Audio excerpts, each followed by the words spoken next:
최근 TV에서 더 매직스타라는 마술사 경연대회를 보았습니다. 너무 신기하고 놀라워서 전 눈을 뗄 수가 없었습니다. 마술이라는 것이 실제 그렇게 일어날 수 없고 눈속임이라는 것을 알지만 더 매직스타에 나온 이 마술사들의 실력이 너무나 탁월하여서 당시에 눈으로 보고도 믿을 수 없는 놀라운 일들을 보게 되었습니다. 고고학적으로 보면요, 이 마술은 유래가 깊습니다. 이미 우리 성경에 나오는 애굽 시대에 2700년 전 이집트 벽화에서 그 마술하는 것이 발견될 정도로 역사가 깊습니다. 우리 성경에도 나오죠. 이 마술사들은 온갖 재주로 사람을 속이고 즐겁게 합니다. 그래서 고대 때는 이 마술사들이 왕의 책사로 임명되어서 국가에 운영하는 데 있어서 조력자로 나타나기도 합니다. 우리 출애굽에 보면 하나님께서 모세에게 애굽에서 노예로 살고 있는 이스라엘 백성을 끌어내라, 데리고 나와라. 그래서 너가 하나님의 말씀을, 창조주 하나님의 말씀을 전해라. 내 백성을 더 이상 괴롭히지 말고 보내줘라. 라는 말을 모세가 이집트 왕 바로에게 그 얘기를 하니까 바로가 뭐라고 했습니까? 도대체 하나님이 누구시간데 나한테 이래라 저래라 해. 내가 세계 최고의 왕이야. 라고 하니까 하나님께서 모세를 통해서 정말 초자연적인 하나님만이 하실 수 있는 기적을 베풉니다. 그 중에 이제 단계별로 가는데 가장 낮은 단계에 재앙을 선포하는데요. 모세가 하나님 말씀 그대로 전하고 나일강이 핏물로 변하는 기적을 베푸니까 성경에 보면 이집트의 마술사들이 그대로 나일강이 빨간색으로 물듣는 마술을 행하게 돼요. 그러면서 모세의 능력이 전능하신 하나님의 능력이 아니라 가짜의 능력으로 폄하해버리는 사건이 있습니다. 그런데 나중에는 점점점 강도가 이 마술사들이 따라할 수 없는 경지까지 이르며 하나님의 역사가 시작되죠. 신약에서 보면 예수님의 제자들이 예수님이 주신 능력과 권세로 질병을 고치고 귀신을 쫓아내는데 바울이 복음을 전하면서 병든 자를 고치자 그 당시에 마술사였던 시몬이 깜짝 놀라는 거예요. 아니 도대체 어떤 기술을 사용했길래 이런 일들이 벌어질까? 그래서 이 마술사 시몬이 바울에게 와서 돈을 주면서 그 기술을 나에게 팔라라고 하는 장면이 있습니다. 그랬더니 바울에게 아주 호되게 혼나죠. 하나님의 능력인 것을 너가 돈으로 살려고 하느냐라고 합니다. 여러분, 예수님의 능력은 마술이 아닙니다. 그리고 그 신기한 능력, 신기한 체험에만 우리가 매달리지 말라고 주님은 경고합니다. 중요한 것은 주님의 마음을 따르는 거예요. 주님이 어떤 마음이신지 그 마음을 따라 행하라는 것입니다. 우리는 예수님 때문에 하나님의 자녀가 되었습니다. 예수님께서 누가복음 10장의 오늘 본문에 믿는 제자들에게, 신자들에게 주시는 당부의 말씀이에요. 반드시 꼭 새겨들어야 할 말씀인데 세 가지로 요약하면 뭔가 기적적인 체험에 나타내는 것에 고무되지 말고 우리가 하나님의 자녀가 된, 그래서 예수 그리스도로 말미암아 하나님의 백성으로 하늘에 너의 이름이 기록된 것을 기뻐하라는 거예요. 두 번째, 우리가 살면서 하나님의 마음을 닮아서 하나님의 그 자비를 베푸는 삶이 되어야 된다라고 이야기합니다. 마지막 세 번째는 근심, 걱정, 염려와 분주한 마음으로 많은 일을 벌이기보다는 한 가지라도 정말 기쁜 마음으로 주님의 일을 해야 된다라고 가르쳐 주시는 거죠. 오늘 예수님의 이 말씀을 차례대로 보도록 하겠습니다. 예수님의 마음이 여러분 심령에 바로 새겨지시기를 주님의 이름으로 간구드립니다.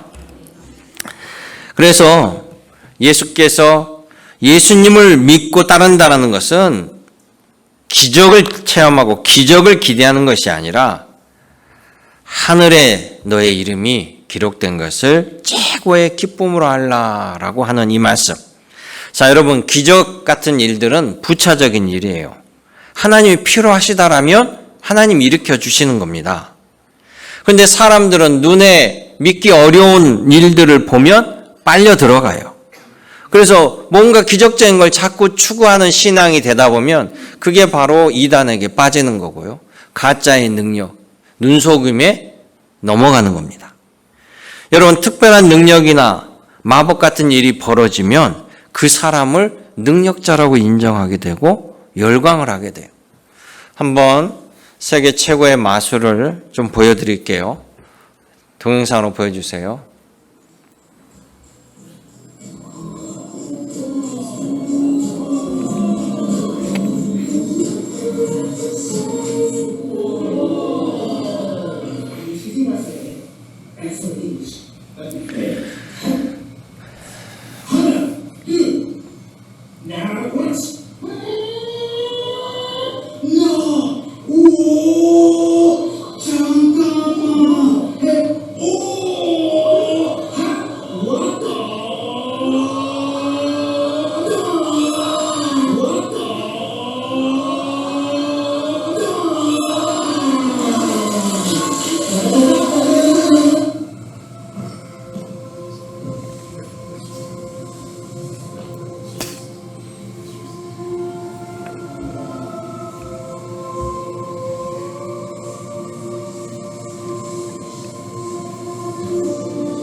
놀랍죠? 사람이 사라지고 반지가 날아다니고 그 중간에 마법사처럼 보이는 사람은 모든 사물을 모래로 바꿔버리는 사람이에요. 링을 모래로 변환시켜버리고 어느 것 하나 물리적인 법칙을 벗어나지 않은 것이 없습니다. 다 초자연적인 현상 같은 것들을 보여주죠. 놀랍죠? 정말 마술사인지 마법사인지 모를 정도예요. 그러면 저 마술사들이 과연 예수님의 급입니까? 아니면 예수님이 마술사입니까? 저 마술이 실제 일어난 일일까요? 내가 보시는 여러분들 보니까 막 입을 다물지를 못하셔요.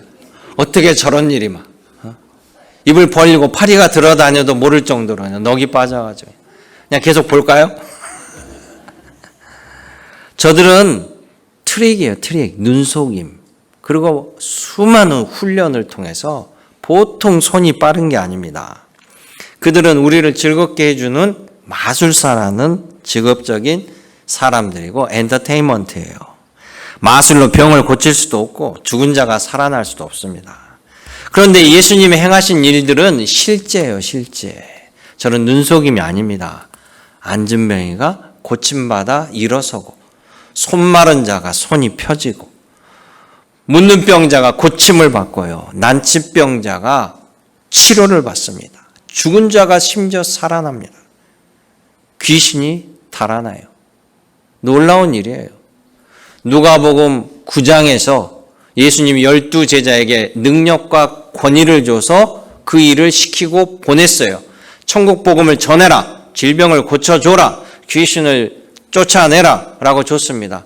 그 12제자가 나가서 예수님 말씀처럼 복음을 전하고 질병을 고치고 놀라운 일을 벌였는데 믿음이 연약한 거로 귀신은 쫓아내지 못하고 실패했어요. 그런데 오늘 누가복음 10장에 보면 그 뒤로 70명의 다른 제자들을 예수님이 파송합니다. 그리고 그들에게 똑같은 능력을 주고 똑같이 하라라고 보냈어요. 그런데 이들이 예수 그리스도의 이름을 그대로 대니까 귀신들이 항복하고 막 달아나는, 쫓겨나는 일들이 벌어집니다. 12제자가 실패한 일을 70인 제자가 그대로 행하니까 그들에게 능력이 나타나고 기적이 나타나니까 이들이 흥분해가지고 예수님께 돌아와요. 그런 제자들에게 예수님께서 이런 말씀합니다. 누가복음 20장 보면 너에게 능력이 나타나는 그것에 주목하지 말고 그것을 기뻐하지 말고 그건 너의 능력이 아니다. 예수님의 능력이니 믿는 자들에게 중요한 것은 너가 바로 하나님의 자녀가 되었다라는 것. 하나님의 자녀로 인치심으로 하늘에 너의 이름이 생명록에 기록된 것을 최고로 여기라는 거예요. 여러분, 예수님을 그리스도로 믿는 것이 복음입니다. 예수님이 그리스도다. 구약에 약속한 그 메시아가 예수님이다. 이걸 믿는 것이 복음이고 이 복음을 믿는 자가 영생을 얻었고 구원을 받았고 하나님의 자녀가 되어 하늘의 생명록에 올라갑니다. 그렇게 하나님의 자녀가 된 사람은 하나님의 자녀는 하나님께서 무슨 수를 써서라도 기적을 써서라도 좋은 길로 인도하시고 치유하시고 구원과 영생을 주신다라는 사실. 여러분, 이게 최고의 복입니다. 이것을 놓치면 안 돼요. 그러기에 우리가 하나님의 자녀됨, 선한 하나님, 우리에게 새 생명을 주신 죄의 자녀가 아닌 하나님의 자녀가 된 것을 큰 기쁨으로 아는 여러분 되시길 원합니다. 두 번째, 예수님이 우리에게 가르쳐 주신 것은 예수 그리스도를 믿는 제자는 아버지 하나님의 마음에 합당한 일을 하라는 거예요. 그것이 바로 하나님의 뜻은 생명을 구원하는 일에 최선을 다하는 것이다 라고 이야기합니다. 누가복음 10장 25절에 율법에 정통한 사람이 예수님께 와서 이렇게 질문해요. 예수님, 우리가 어떻게 해야 영원한 생명을 얻을 수 있습니까? 라고 묻습니다. 그대로부터 사람들은 영생불사를 원했어요. 그리고 갖은 방법을 통해서 영생불사하고자 했습니다. 그런데 그 뜻을 이루지 못했어요. 왜냐하면 영생불사는 우리가 찾는다고, 우리가 구한다고 구해지는 것이 아니라 하나님께 있다라는 거예요. 하나님이 주셔야 한다는 겁니다. 그래서 하나님이 주시는, 하나님께 얻을 수 있는 그 방법을 알아야만 우리가 받을 수 있는 거 아니겠어요? 지금 프랑스 파리에서는 올림픽이 열립니다. 여러분, 단체 경기를 통해서 승리할 때 감독과 코치가 유능해야 돼요. 유능하다는 건 뭡니까? 승리의 길을 아는 감독과 코치가 그 팀을 승리로 이끌 수 있어요. 우리나라는 양궁에 있어서는 모든 길을 알고 있는 것 같아요. 그래서 매년 선수가 바뀌는데도 1등을 놓치지 않아요. 그래서 벌써 양궁에서 36년째 10연패를 하고 있습니다. 이번에는 홈그라운드 2점을 살려서 프랑스 선수들이 결승까지 올라와서 보니까 매우 잘 쏘더라고요. 그런데 우리나라 선수들은 더 기가 막힙니다. 거의 100점을 맞춰 10점을 거의 맞추고 한 번인가 9점 해가지고 누가 이기겠어요. 거의 신의 경지인데. 그래서 10연패를 했습니다. 그래서 오죽했으면 양궁 선수들이 그런답니다. 전 세계 양궁인들이 모여서 4년마다 모여서 한국에 상을 주는 날이 바로 올림픽이다. 이런 소리를 했다는 거예요. 여러분, 우리나라 축구가요, 2002년 월드컵 전에는 본선에 올라는 갔지만 본선에서 1승도 못했어요. 그런데 우리나라가 올림픽 개최국이 되었잖아요. 체면이 있으니 그래도 1승 내지는 그래도 2승 정도 하면 좋지 않을까? 1승 하면 16강인가요? 그래서 세계 최고의 감독을 찾는다고 찾아서 모셔왔어요. 그랬는데 이 감독하고 본선에 나갔는데 연전연승을 해가지고 생각지 못한 4등을 한 거예요. 4등을. 다 기절초풍할 일이 벌어졌습니다. 그런데 모든 사람들이 얘기합니다. 월드컵에 가서 4등을 할 수 있었던 이유는 승리를 아는 히딩크 감독 때문이다. 누구도 부인하지 못해요. 길을 아는 자에게 승리가 있듯이 여러분, 하나님에게 영생과 복이 있습니다. 그 영생과 복에 가는 그 길의 답을 누가 가지고 있습니까? 예수께서 가지고 있는 거예요. 그래서 예수님의 가르침은 하나님께서 가장 기뻐하신 일이 바로 영혼을 구원하고 사람을 구원하고 사랑하는 것이다. 바로 이 하나님의 기뻐하신 뜻을 따르기 위해서 너희가 순종하라, 이렇게 말씀했어요. 그래서 우리가 하나님의 구원받은 자녀로 하나님의 이 사랑을 늘 기억하고 깨닫고 감사하고 하나님 말씀대로 살기 위해서 예배를 드리고 말씀을 듣고 읽고 또 실천하고 전도라는 바로 영혼 구원의 구체적인 일들을 해나갑니다. 예수님께서 이렇게 말하죠. 나는 안전한 곳에 있는 건짐받은 99마리의 양보다 길 잃어버린 그 양을 생명을 건지는 일에 내가 왔노라 라고 말씀하셔요. 하나님은 여러분을 사랑하셔요. 그 말은 사랑하는 여러분들을 위해서 주님은 모든 것을 동원해서 여러분의 영혼을 건지고 생명을 건지는 일을 가장 기뻐하신다는 거예요. 그러면서 예수님께서 강도 만난 자의 비유, 사마리아인에 대해서 설명을 해 주시는 거예요. 비유를 말씀해 줬다는 것은 좀 더 쉽게 알아들을 수 있게 하신 거잖아요. 그러면서 강도 만나서 피해자가 피를 흘리고 쓰러져 있는데 제사장도 보고 안 도와주고 그냥 가고 레위인도 안 도와주고 도망갔는데 여러분들이 다 싫어하고 저주하는 우리 유대인이 아니다. 저들은 이미 혼혈이 돼서 하나님의 백성이 아니다라고 죄인이라고 취급한 사마리아 사람이 그 피 흘린 사람들을 들쳐업고 가서 여관에 옮겨주고 모든 치료의 비용을 대주고 그의 생명을 살려주었다. 그러면 도대체 저 피해자에 있어서 누가 진정한 이웃이 되겠느냐라고 예수님 물어봐요. 그러니까 예수님이 뭐라고 합니까? 제자들이 당연히 도와준 사마리아인이죠 라고 하니까 너희도 그렇게 자비를 베푸는 자가 되라 라고 얘기하는 거예요. 제사장은 하나님을 섬기는 사람이고 레위인은 바로 제사장 반열에 있어서 하나님을 섬기는 사람인데 하나님을 위한다고 하지만 제일 중요한 하나님이 사랑하는 사람들을 내버려 두는 실수를 저지른 것이에요. 예수님은 그것을 꾸짖습니다. 또 구약에 보면 요나가 이런 얘기를 합니다. 하나님도 알지 못하고 우리를 맨날 괴롭히는 저 니느웨 사람들 왜 하나님은 심판하지 않습니까? 라고 하나님께 항의해요. 요나가 항의하니까 하나님이 그렇게 얘기합니다. 하나님께서 내가 그들을 회개시켜 살려야지 앞뒤 분간하지 못한 12만 명을 내가 심판해야만 속이 편하겠느냐. 누가 잘못해도 참아주고 회개할 시간을 주고 돌이킬 기회를 주는데 그게 주님의 마음이에요. 그런데 그 시간은 영원하지 않습니다. 그런데 안타깝게도요.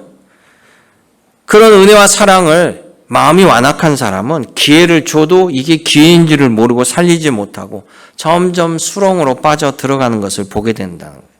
여러분, 기회를 선하게 이용하는 그래서 지혜가 있어야 됩니다. 하나님이 주시는 지혜가 있어야 될 줄로 믿습니다. 오늘도 우리는 하나님의 사랑 때문에 내가 살아간다는 사실을 기억하시길 원해요. 하나님이 주시는 이 자비의 시간을 낭비하기보다는 내가 오늘 그 하나님의 사랑으로 변화를 이루는 삶, 하나님께 영광 돌리고 하나님의 기쁨이 되고 하나님의 속을 시원하게 하는 주님의 제자들이 되시기를 주님의 이름으로 축원합니다. 마지막 말씀은 예수님을 믿는 자는 마음을 분주하게 하지 말고 한 가지 일이라도 정말 주를 위해서 기쁜 마음으로 주의 일을 하는 자다라고 예수님이 가르치는 거예요. 예수님께서 천국 복음을 전하러 가시면서 베단이라는 동네에 들어가십니다. 베단이라는 동네에 들어가니까 많은 사람들이 예수님의 말씀을 들으려고 몰려와요. 그런데 이 베다니에는 예수님이 사랑하는 삼남매가 살고 있었어요. 그들도 예수님을 존경하고 따르는 바로 나사로, 마르다, 마리아. 그들은 베단이라는 동네에 살아요. 예수님이 그 동네에 들어갔더니 많은 사람들이 몰려옵니다. 길가 땡볕에서 말씀을 전하기보다는 어느 그늘진 곳으로 가기 위해서 이 베다니에 있는 나사로 집에 들어가셔서 천국 복음을 전하시는 거예요. 예수님이 베다니의 동네에 들어오신 이유는 바로 이 천국 복음을 한 사람이라도 더 듣게 하여서 하나님의 그 생명을 건지려는 그 간절한 마음으로 지금 오셔서 나사로 집에서, 마르다 집에서, 마리아 집에서 이 말씀을 사람들에게 열심히 전하는 거예요. 그런데 마리아, 마르다와 나사로는 자기 집에 예수님이 오셨잖아요. 자기네들이 사랑하고 존경하는 예수님이. 그러니까 마르다는 우리들의 정서와 같은 것 같아요. 이 마르다는 예수님을 접대하고자 정신이 없는 거예요. 누가복음 10장 오늘 본문 40절을 보면 마르다는 준비하는 일이 많아 마음이 분주하다라고 해요. 여러분, 우리가 좋은 마음으로 일을 하지만 초점이 흐려질 때가 있어요. 왜 초점이 흐려질까요? 그것은 자기 생각이 중요하다고 여길 때 그렇게 되는 거예요. 내 마음이 소중하고 내 생각이 우선일 때 초점이 흐려져요. 자, 예수님은 이 마르다 집에 음식을 드시러 오신 것이 아니에요. 그러잖아요? 이 마르다의 집에 복음을 몰려드는 사람들에게 복음을 전해주고자 이 집으로 택하신 거죠. 그런데 마르다는 예수님이 오셨는데 어떻게 아무것도 대접 안 할 수 있겠느냐라는 마음이 강한 거예요. 그래서 음식을 차리는 일, 여러 가지 신경을 쓰면서 바쁩니다. 자기 생각에 빠지면 자기 일이 가장 중요한 일이에요. 그러면서 심지어 마르다는 내 마음과 예수님의 마음도 같겠지, 예수님도 나랑 똑같겠지라고 생각을 한 거예요. 그러면서 자기가 바빠 죽겠어. 손이 필요해. 그런데 마리아는 보니까 예수님 바로 앞에 앉아 있어요. 아니, 나 지금 이렇게 음식하고 손이 딸린데 쟤는 왜 저기 있어? 그러면 지금 예수님이 막 천국 복음을 전하고 있잖아요. 그러면 보통 같으면 사람 앞에 보내든지 자기가 살살살 가든지 말이 꼬이네요. 마리아를 불러올 텐데 자기가 지금 예수님하고 같은 생각이야. 그러니까 어떻게 보면 본문을 보면 예수님 말씀하고 계신데 예수님! 하고 정지를 시켜요. 그러면서 예수님, 내가 지금 손이 딸리니까 그 앞에 있는 그 마리아 빨리 나한테 좀 보내주세요. 이렇게 얘기하는 거예요. 그 말은 뭐예요? 예수님도 나랑 생각했겠지. 내가 이렇게 하면 예수님도 오케이 알았어. 야 마리아 뭐하고 있냐? 빨리 언니 가서 도와줘 라고 할 줄 알았다는 거죠. 그게 마르다의 생각이에요.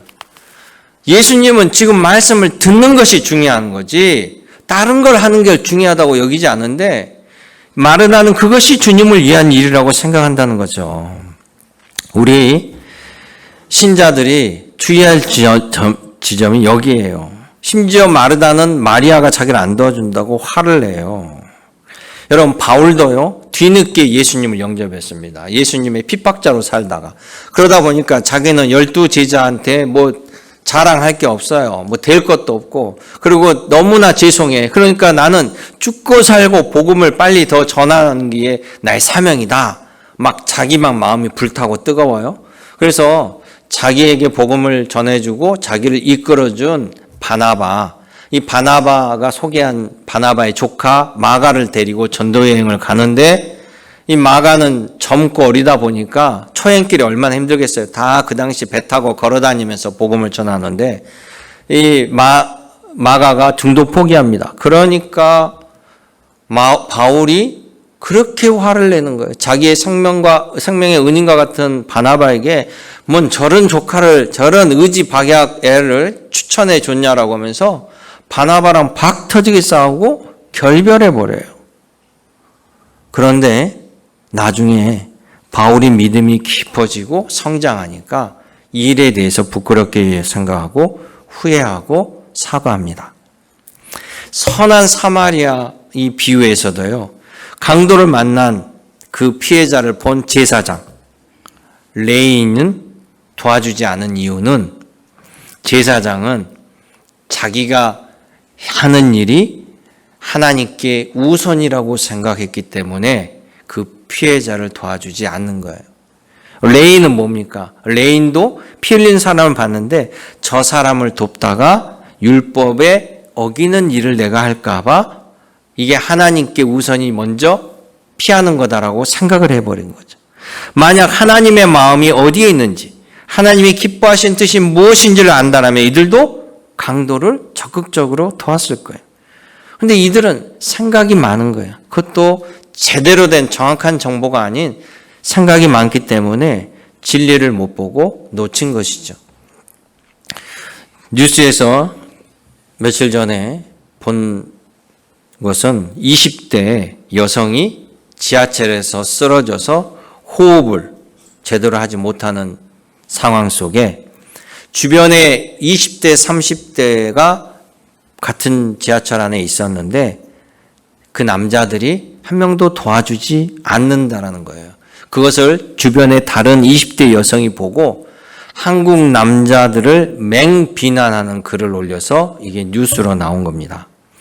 이제 그 옆에서 봤던 20대 여성의 생각은, 한국 남자들은 모두가 군대를 가니까 모두가 군대 가서 생존 기술을 배우지 않느냐, 또 구조법이나 이런 심폐소생들을 전부 다 배워와서 다 알 텐데 어떻게 저렇게 20대 여자애가 쓰러져 있음에도 불구하고 어느 한 남자도 도와준 사람이 없냐, 그러면서 한국 남자들은 틀렸다라고 하면서 맹비난하는 글을 올렸습니다. 그래서 기자가 관계자들 통해서 인터뷰를 해가지고 글을 실었습니다. 그러면 왜 20대, 30대는 그 쓰러져 있는 젊은 여성을 돕지 않았는가라고 물어보니까 20대, 30대가 안 나선 이유가 이 젊은 여성을 돕는다라고 인공호흡을 하거나 심폐소생술을 하다가 나중에 이 여인이 깨어나가지고 성추행범으로 고발할 것이 두려워서 모두가 주저주저하고 안 나섰다라는 거예요. 그러니까 변호사들이 우리에게는 선한 사마리아법이 있어서요, 위급한 상황 속에서 사람을 구할 때 서로 설사 그런 접촉이 순간 있다고 할지라도 만약에 오해를 당해서 소송을 당할지라도 이것은 다 무죄로 판결이 난다는 거죠. 판사들도 그 상황을 알고 그렇게 판단하고 알려준다. 그런 정보를 알려주는 기사였습니다. 정확한 정보를 알지 못하고 주서들은 생각 가지고 생각만 많으면 이 일들에 주저하게 되는 거예요. 하나님에 대한 잘못된 정보, 분주한 마음, 포커스가 틀린 사고, 비교하는 마음, 지나치게 인정받고자 하는 욕구는요, 하나님 나라에 합당하지 아니하니 버리라라고 예수님께서 가르치시고 있다는 거예요. 여러분, 예수님 나라, 하나님의 나라, 어린아이 같아야만 보인다라고 말씀해 주셨습니다. 어린아이 같은 마음이어만 예수님이 보이고 하나님이 보입니다. 그렇지 아니하면 자기만 보이는 거예요. 그러기에 믿는 자들은 어떤 일을 하든지 예수님을 위한 일이라면 한 가지만이라도 집중해서 기쁜 마음으로 하나님께 영광 돌리라는 거예요. 괜히 이것저것 왕창하면서 온갖 불평을 다하고 남을 비난하고 자기 야집에 빠지면 그것은 하나님이 기뻐하는 일이 아니고 자기에게도 도움이 되지 않습니다. 예수님의 말씀 우리 같이 읽어보죠. 10장 42절. 몇 가지만 하든지 혹은 한 가지만이라도 족하니라. 마리아는 이 좋은 편을 택하였으니 빼앗기지 아니하리라 하시니라. 아멘. 여러분들도 하나님 나라에 서는 좋은 편을 택했으니 기쁨으로 한 가지라도 예수님을 위해서 집중하며 섬기시기를 원합니다. 여러분의 마음의 평안과 하나님의 은총이 여러분 심령 위에 가득하시기를 주님의 이름으로 축원합니다. 참 좋으신 아버지 하나님, 우리를 주의 자녀로 삼아 주시고 또 의의 길로 생명의 길로 인도하여 주심을 감사드립니다. 아버지 하나님의 마음을 시원케 하는 우리 믿음의 교우들로 주 하나님 세워 주시옵소서. 언제나 함께 하신 예수님의 이름으로 기도드리옵나이다. 아멘.